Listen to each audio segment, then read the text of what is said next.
یا اپنے رشتے کی وجہ سے نہیں بڑا ہوتا کہ میں چاچا ہوں، میں تایا ہوں، میں بڑا بھائی ہوں، میں فلاں ہوں، میں فلاں ہوں. یہ بڑائی والی چیزیں نہیں ہیں. قرآن پاک کو سٹڈی کریں. قرآن پاک میں اللہ پاک کی ذات نے دو چیزوں کو بڑائی کی چیز بتایا ہے.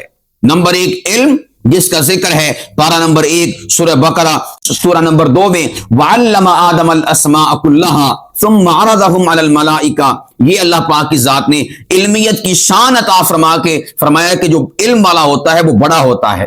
اور نمبر 2 اللہ پاک فرماتے ہیں پارہ نمبر 26 سورۃ الحجرات رکوع نمبر 2 میں ان اکرمکم عند اللہ اتقاکم. اللہ کے نزدیک جو معیار ہے بڑائی کا وہ تقوی اور پرہیزگاری کا ہے. بس یہ دو معیارات ہیں کسی کو بڑا سمجھنے کے، بڑا کہلوانے کے. اس کے علاوہ کوئی تیسرا معیار اللہ نے عطا نہیں فرمایا. آپ دیکھیں احادیث مبارکہ میں آتا ہے جب شہیدوں کو قبروں میں لٹایا جا رہا تھا رسول پاک علیہ الصلوۃ والسلام نے کیا فرمایا تھا؟ فرمایا کہ قبر یعنی اجتماعی بن رہی تھی، ایک ہی قبر میں کئی شہداء کو دفنانا تھا. اللہ کے نبی نے فرمایا جس کے سینے میں جتنا قرآن پاک موجود ہے، یعنی جتنا زیادہ قرآن پاک موجود ہے، جتنا قرآن پاک کا علم جس کے پاس ہے، فرمایا کہ اس کو اول رکھو، اس کو مقدم رکھو، باقیوں کو اس سے مؤخر رکھو، باقیوں کو اس سے مؤخر رکھو. یہ شے کیا بتاتی ہے؟ اللہ کی نگاہ میں، رسول پاک کی نگاہ میں جو بڑائی کا مقام ہے نا، اونچائی کا مقام ہے، وہ ہے علم والا ہونا. وہ ہے کس کا ہونا؟ حامل قرآن ہونا، عالم قرآن ہونا. یہ ہے معیار اللہ اور اس کے رسول علیہ الصلوۃ والسلام کی نگاہ میں. اور آج لوگوں نے معیار کیا بنایا ہوا ہے کہ جس کے پاس کاٹن کے کپڑے ہیں لوگ اسے سیلوٹ کرتے ہیں، اسے سلام کرتے ہیں. جس کے پاس پالش والا جوتا ہے لوگ اسے سلام کرتے ہیں.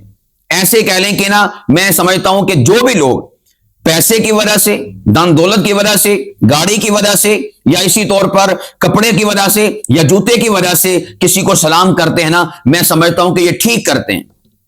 آپ کہیں گے وہ کیسے؟ وہ ایسے کہ جو جس اوقات کا مالک ہوتا ہے نا، جس کی ذہنی سطح جو ہوتی ہے وہ اس کے مطابق ہی چلتا ہے. چونکہ ان کی ذہنی سطح بس یہی تک ہے، کپڑے تک، جوتی تک، مکان تک، دولت تک، اس سے آگے ان کی کوئی سطح نہیں ہے. اس بنا پر وہ ویسوں کو سلام کرتے ہیں جو ان کی ذہنی سطح کے مطابق ہے. یہ نیچا معیار رکھنے والے ہیں، یہ گری ہوئی سوچ رکھنے والے لوگ ہیں جو کپڑے کو دیکھ کر سلام کرتے ہیں، جوتے کو دیکھ کر سلام کرتے ہیں، پیسے کو دیکھ کر سلام کرتے ہیں، عہدے کو دیکھ کر سلام کرتے ہیں کہ یہ فلاں آفیسر ہے، فلاں محکمے میں کام کرتا ہے، اس کے پاس فلاں جاب ہے. جو ان چیزوں کو معیار بنا کر سلام کرتے ہیں نا، یہ گری ہوئی سوچ کے مالک لوگ ہوتے ہیں. ان کو ان کی گری ہوئی سوچ مبارک. اور اللہ پاک کی طرف سے بڑا کون ہے؟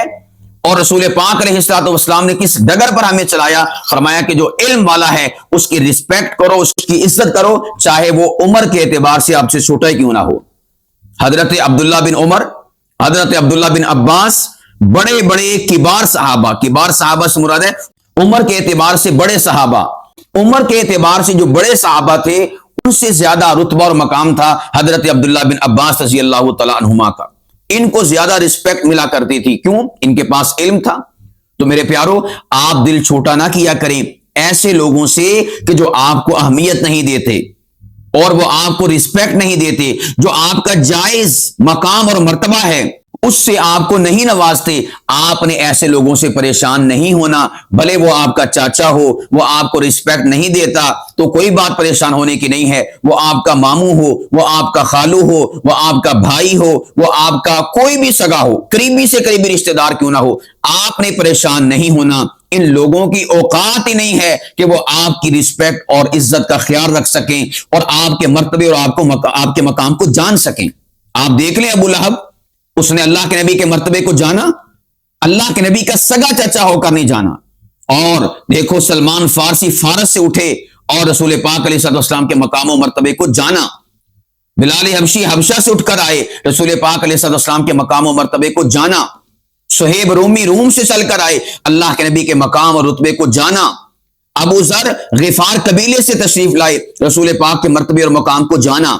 کہتے ہیں نا کہ ایک مثال ہے چراغ تلے اندھیرا، چراغ تلے اندھیرا. یہ مثالیں اور محاورے ایسے نہیں ہوتے، اس کے پیچھے حقیقتیں ہوتی ہیں. یہ حقیقت ہے کہ چراغ تلے اندھیرا ہوگا۔ اگر آپ کسی علاقے کے رہنے والے ہیں، وہیں کے باسی، وہیں کے باشندے، وہیں پر آپ پیدا ہوئے، وہیں پر آپ کا بچپنا گزرا، وہیں پر آپ بڑے ہوئے، اور وہیں پر آپ بڑے ہو کر پڑھ لکھ کر ایک امام، ایک خطیب اور ایک عالم بنے اور مدرس بنے، وہیں پر آپ دینی کام سر انجام دے رہے ہیں، یاد رکھیے گا آپ کی محلے والے، آپ کے آس پاس والے، آپ کے رشتہ دار آپ کو عزت نہیں دیں گے۔ کوئی ایک آدھ ہوگا عزت دینے والا خوش قسمت کہ جس کو اللہ پاک کی ذات نے اس کا بخت اونچا کیا ہوگا، اس کا نصیب اچھا کیا ہوگا، وہ آپ کا رشتہ دار یا آپ کا محلے والا یا آپ کا ہم جولی یا آپ کا کلاس فیلو آپ کو عزت و احترام دے گا، ورنہ اکثر و بیشتر یہ دیکھا ہے چراغ تلے اندھیرا، رشتہ دار آپ کا ہوگا مگر آپ کی عزت نہیں کرے گا۔ کیوں؟ وہ کہے گا میں اپنے کزن دی عزت کیوں کراں، میں ادھر السلام کیوں لواں، میں اسے عالم کیوں جانوں، میں اسے امام کیوں تسلیم کروں، میں اس کے بیان میں کیوں بیٹھوں، میں اس کے پیچھے نماز کیوں پڑھوں۔ وہ آگے سے یہ باتیں کرے گا کہ میں کزن ہو کے، یعنی میرا کزن آ، بلکہ کئی لوگ ایسے ہیں جو کہتے ہیں کہ اسی ادھر نال گولی پلاں کھیل دے رہے تے ہن اسی دا بیان سنیے، ساڈے نال اے وانجو کھیلدا ہوندا سیگا تے ہن اسی دا بیان سنیے، ایدیاں گلاں سنیے، ایدیاں گلاں دے اوتے عمل کریے۔ اوے اللہ دے بندیو، قسمت دے ماریو، یہ نہیں تسی ویکھ دے کہ اللہ نے انہوں عزت تے عظمت عطا فرمائی، اللہ نے دیتی ہے، اللہ کی تقسیم پر تم چی بچی کیوں ہو۔ میں نے آپ کو بار بار مثال دے رہا ہوں رسول پاک علیہ الصلوۃ والسلام کی ذات بابرکت کی۔ اللہ دے نبی نو مکے چوں کڈیا کہ نہیں کڈیا، انہوں نے مجبور کر دیتا رسول پاک علیہ الصلوۃ والسلام کو ہجرت پر۔ اللہ کے نبی کو اپنا آبائی وطن چھوڑنا پڑا، علاقے والوں نے تسلیم نہیں کیا، محلے والوں نے تسلیم نہیں کیا، رشتہ داروں نے رسول پاک علیہ الصلوۃ والسلام کو تسلیم نہیں کیا، وہ عزت اور وہ وقار اور وہ مرتبہ جو نبی پاک کا بنتا تھا وہ نہیں دیا۔ اس لیے میں اپنے معزز خطباء سے، علماء سے، اماموں سے، حافظوں سے، قاریوں سے کہتا ہوں، اگر آپ کو آپ کا محلہ عزت نہیں دیتا، نو ٹینشن، نو پرابلم، ان کو اللہ پاک کی ذات نے ابو لہب اور ابو جہل کی فہرست میں رکھا ہوا ہے۔ اور اگر آپ کو آپ کے رشتہ دار عزت نہیں دیتے، علم کی وجہ سے، دین کی وجہ سے، نو ٹینشن، نو پرابلم، ان کا مقدر ماڑا ہے، ان کی قسمت ماڑی ہے، ان کی بدبختی ہے کہ وہ آپ کو اپنا رشتہ دار سمجھتے ہیں، عالم تصور نہیں کرتے، وہ آپ کو اپنا بھتیجا سمجھتے ہیں، آپ کو امام تصور نہیں کرتے، وہ آپ کو اپنا کزن سمجھتے ہیں، آپ کو مفتی نہیں سمجھتے، آپ کو علم والا نہیں سمجھتے، آپ کو دینی پرسنالٹی نہیں سمجھتے۔ یہ ان کا ماڑا پن ہے، یہ ان کی بدبختی ہے، یہ ان کی بدقسمتی ہے کہ ان کے مقدر میں ہدایت نہیں، اور ان کی قسمت میں یہ چیز نہیں ہے کہ وہ آپ کو جو اللہ کی عطا کردہ عزت ہے وہ آپ کو دے سکیں۔ آپ نے پریشان نہیں ہونا، آپ نے دل چھوٹا نہیں کرنا، ہمیشہ تاجدار کائنات محمد مصطفیٰ صلی اللہ علیہ وسلم کی ذات بابرکت کو آپ نے سامنے رکھنا ہے کہ یار لوگوں نے ان کے ساتھ کیا کیا، پرایوں نے رسول پاک علیہ السلام کو عزت عطا فرمائی، مدینے کے رہنے والے۔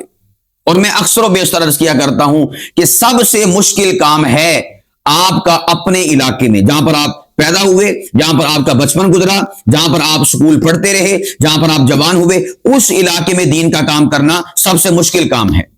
علاقہ دوسرا ہو، وہاں پر آپ چلے جائیں، آپ کے لیے آسان، لوگ پلکیں بچھائیں گے، لیکن اپنے علاقے کے فرد کو، بندے کو اور اپنے علاقے کے امام کو لوگ اہمیت نہیں دیں گے، یہ طے شدہ بات ہے۔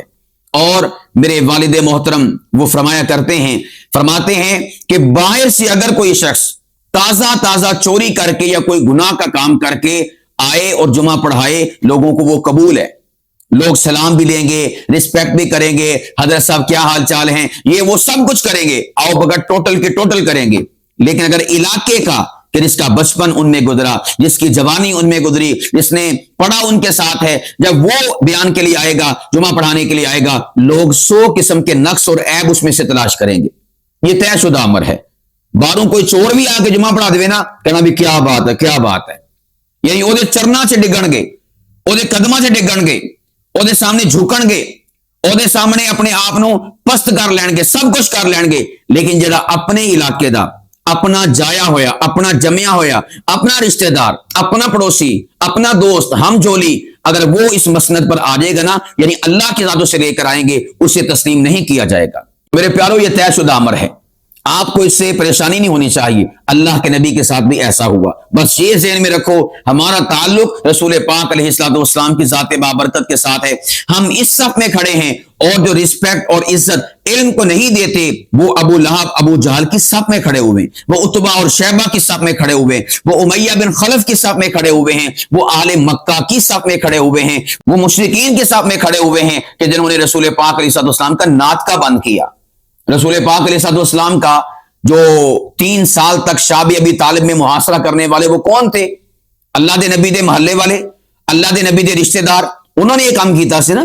اللہ دے نبی علیہ الصلوۃ والسلام دے راما وچ کنڈے وچھون والا کون سیگا؟ ام جمیل, نبی پاک علیہ الصلوۃ والسلام دی سگی چاچی. رسول پاک علیہ الصلوۃ والسلام کو پاگل, مجنوں اور دیوانہ نعوذ باللہ من ذالک کہنے والا کون تھا؟ ابو لہب, رسول پاک علیہ الصلوۃ والسلام کا سگا چچا. اللہ دے نبی علیہ الصلوۃ والسلام دیاں گلاں سنن تو لوکاں نوں منع کرن واسطے او دا بیان نہ سنیو, او دی گل نہ سنیو, او جادو کر دیندا. اے کون سیگا؟ اس علاقے دا چودھری ابو جہل. اے سیگا لوکاں نوں منع کردا, جہاں جا کے دسدا, لوکاں دے کناں چ گلاں پوندا, اے دی گل نہ سنیو, اے دا بیان نہ سنیو, اے انج کر دیندا, اے اونج کر دیندا. یعنی اس کی بختوئیاں کرنا. آپ کے بھی علاقوں میں ایسے لوگ ہوں گے, آپ کے اپنے ہوں گے, آپ کے اپنے تعلق والے ہوں گے, لیکن آپ کی بختوئیاں کرتے ہیں, لوگوں کے کان بھرتے ہیں, لوگوں کے سامنے آپ کے خلاف باتیں کرتے ہیں اور آپ کو عیبدار کرنے کی کوشش کرتے ہیں. آپ کی اجلا اور پاکیزہ سیرت و کردار کو داغ دبا لگانے کی کوشش کرتے ہیں. نو ٹینشن, یہ ابو جہل والا کام کر رہا ہے. لوگ آپ کے راستوں میں کانٹے بچھائیں گے, رکاوٹیں کھڑی کریں گے, آپ کی راہوں کو مسدود کریں گے. نو ٹینشن, نو پرابلم. اس کا تعلق ام جمیل اور ابو لہب کے ساتھ ہے.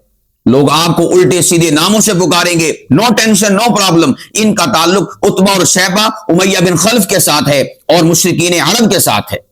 میرے پیارو, آپ اپنے آپ کو بالکل فری کریں, ذہنی طور پر فری, جسمانی طور پر free. No tension, no problem. اگر آپ الحمدللہ سیرت و کردار کے اچھے ہیں کہ آپ 2 نمبری نہیں کرتے, آپ دھوکہ نہیں کسی کو دیتے, آپ گالم گلوچ نہیں کرتے, آپ جو ہے کسی قسم کی اخلاقی گراوٹ کا شکار نہیں ہیں, آپ نے کسی کا حق نہیں مارا, آپ نے کسی کا پیسہ نہیں دبایا, آپ پوری ایمانداری کے ساتھ دین کا دنیا کا کام کر رہے ہیں اور محلے میں معاشرے میں رہ رہے ہیں, پھر بھی لوگ آپ کی بختوئیاں کرتے ہیں, پھر بھی لوگ آپ کے راستے میں رکاوٹیں پیدا کرتے ہیں, پھر بھی لوگ آپ کی راہیں مسدود کرتے ہیں اور آپ کو طرح طرح کی چیزوں کا اور رکاوٹوں کا اور تانوں کا اور باتوں کا سامنا کرنا پڑتا ہے, تو میرے پیارو پریشان کبھی نہ ہونا. بس سمجھنا کہ میرا تعلق اس موقع پر رسول پاک علیہ الصلوۃ والسلام کی ذات کے ساتھ ہے, اور جو جتنے بھی لوگ ہیں, میرے اپنے ہوں یا بیگانے, رشتہ دار ہوں یا میرے محلے دار, یہ سارے کے سارے جو میرے راستے میں رکاوٹیں پیدا کر رہے ہیں, ان کا تعلق ابو جہل, عتبہ, شیبہ, امیہ بن خلف, ابو لہب اور ام جمیل اور مشرکین عرب کے ساتھ ہے. ان کا کردار ان کے ساتھ جا کر اٹیچ ہوتا ہے, ان کی عادات کا تعلق ان کے ساتھ ہے, ان کی عادات کا ڈپو اور ان کی عادات کا سرچشمہ وہ ابو لہب, عتبہ اور شیبہ ہیں, اور میری عادات اور سیرت کا سرچشمہ رسول پاک علیہ الصلوۃ والسلام کی ذات بابرکت ہے. اس لیے میرے پیارو ان دونوں باتوں کو آپ نے ملحوظ خاطر رکھنا ہے اور اچھی طرح سے غور و فکر کرنا ہے. میں نے آج کی نشست میں آپ کے سامنے 2 پہلوؤں پر گفتگو کی ہے. نمبر 1 پہلو کہ آپ اپنی سیرت اور کردار کو, عادات اور رویوں کو اور معاملات کو اچھا کریں, اور نمبر 2 پہ کہا کہ آپ اچھے ہیں الحمدللہ, باوجود اس کے لوگ ساری کی ساری آپ کے راستے میں رکاوٹیں کھڑی کرتے ہیں اور آپ کو تنگ کرتے ہیں, آپ کی بہتان تراشی کرتے ہیں, آپ پر الزام تراشی کرتے ہیں, آپ کے راستے میں رکاوٹیں پیدا کرتے ہیں اور آپ سے لوگوں کو کاٹتے ہیں اور ان کو متنفر کرتے ہیں. تو میں نے کہا آپ نے پریشان نہیں ہونا, رسول پاک علیہ الصلوۃ والسلام کی ذات بابرکت کے ساتھ دیکھنا ہے, اور پھر سارے کے سارے انبیاء علیہ الصلوۃ والسلام کی ہسٹری اور زندگی کو آپ نے سامنے رکھنا ہے کہ ان کے ساتھ بھی لوگ ایسا ہی کیا کرتے تھے. یہ ریت اور رواج ہمیشہ سے تھا اور ہمیشہ چلتا رہے گا. باطل ہمیشہ سے تھا اور حق ہمیشہ سے ہے. باطل نے اپنا کام کرنا ہے, حق نے اپنا کام کرنا ہے. یہ لوگ رکاوٹیں پیدا کرنے والے یہ اپنا کام کرتے چلے جائیں, ہم انشاءاللہ اپنا کام کرتے چلے جائیں گے, یعنی دین کا کام, رسول پاک علیہ الصلوۃ والسلام کی شریعت کی آبیاری کا کام, دین اسلام کی ترویج و اشاعت کا کام. ہم انشاءاللہ دین اسلام کے چراغ جلاتے چلے جائیں گے. لوگ پھونکے مار مار کے بجھاتے ہیں تو بجھانا ان کا کام ہے, ہمارا کام ہے چراغ جلانا. انشاءاللہ ہمارے حوصلے پست نہیں ہونے چاہیے. ہم الحمدللہ پوری جوامردی کے ساتھ, پوری جانفشانی کے ساتھ اللہ پاک کے فضل و کرم سے دین کا کام کریں گے. گے، ڈٹ کے کریں گے، جم کے کریں گے، جتنی بھی رکاوٹیں آئیں انشاءاللہ ہم ساری کی ساری رکاوٹوں کا مقابلہ کریں گے اور ساری کی ساری رکاوٹوں کے سامنے سد سکندری بن کر کھڑے ہوں گے اور کسی کو خاطر میں نہیں لائیں گے۔ وہ اپنا کام کرتے رہیں، ہم اپنا کام کرتے رہیں گے، انشاءاللہ حشر کو ہوگا معلوم کہ جیتا کون ہے، ہارا کون۔ انشاءاللہ جیت ہمارا مقدر ہوگی، اس لیے کہ ہم رسول پاک علیہ الصلوۃ والسلام کے راستے پر اور ٹریک پر چل رہے ہیں، اور وہ ابو جہل، عتبہ، شیبہ، ابو لہب، ام جمیل اور مشرکین عرب کے راستے پر چل رہے ہیں۔ اس میں دونوں کے لیے اصلاح کا پیغام ہے، خطباء کے لیے بھی اور عامت الناس کے لیے بھی، کہ اللہ کے لیے اس بات پر غور و فکر کرو، اپنی ضد ہٹ درمی کو، اپنے خوب سے باطن کو اپنے اندر سے دور کرنے کی کوشش کرو۔ جو غلاظت اور کثافت آپ میں کوٹ کوٹ کے بھری ہے اس کو اپنے اندر سے نکالو۔ اگر اللہ پاک کی ذات نے آپ کے کسی رشتہ دار کو، آپ کے کسی کزن کو، آپ کے بھتیجے کو، بھانجے کو، آپ کے کسی تعلق والے کو، آپ کے بھائی کو، آپ کے کسی ساتھی کو، آپ کے کسی کلاس فیلو کو، آپ کے کسی محلے والے کو یہ شان اور عظمت عطا فرمائی ہے، اپنے قرآن کا، اپنے نبی علیہ الصلوۃ والسلام کے فرمان کا علم عطا فرمایا ہے، اس کی رسپیکٹ کرو، اس کی عزت کرو، اس کی تکریم کرو۔ یاد رکھیے گا، کریں گے عزت و تکریم ایسے شخص کی آپ کا بھلا ہوگا، نہیں کریں گے تو یاد رکھیے گا اس کا جانا کچھ نہیں اور آپ کا رہنا کچھ نہیں، اس کا نقصان کوئی نہیں ہونا اور آپ کا فائدہ کوئی نہیں ہونا، بلکہ آپ کو اللہ پاک کی ذات دنیا آخرت کی محرومیوں سے دوچار کر دے گا، اور قیامت والے دن آپ اللہ پاک کی بارگاہ میں مجرم بنا کر پیش کیے جائیں گے کہ تو نے میرے دین کے عالم کے راستے میں رکاوٹیں کیوں کھڑی کی۔ اس لیے اپنی اصلاح کریں، غور و فکر کریں، اپنے آپ کو سدھارنے کی کوشش کریں، ضد ہٹ درمی اور شیطنت اور شرارت اور شقاوت اور ان ساری کی ساری خباثتوں کو اپنے اندر سے دور کر دیں، اپنے اندر سے صاف کر دیں۔ دین کے اور دین والوں کے، علم کے اور علماء کے، مفتیان کے، آئمہ کے، حفاظ کے، قرہ کے، مساجد کے آئمہ کے رسپیکٹ کرنے والے، عزت کرنے والے بنے۔ انشاءاللہ آپ کا دنیا میں بھی بھلا ہوگا، آخرت میں بھی بھلا ہوگا۔ اب جس کے جی میں آئے وہی پائے روشنی، میں نے تو دیا جلا کر سر عام رکھ دیا ہے۔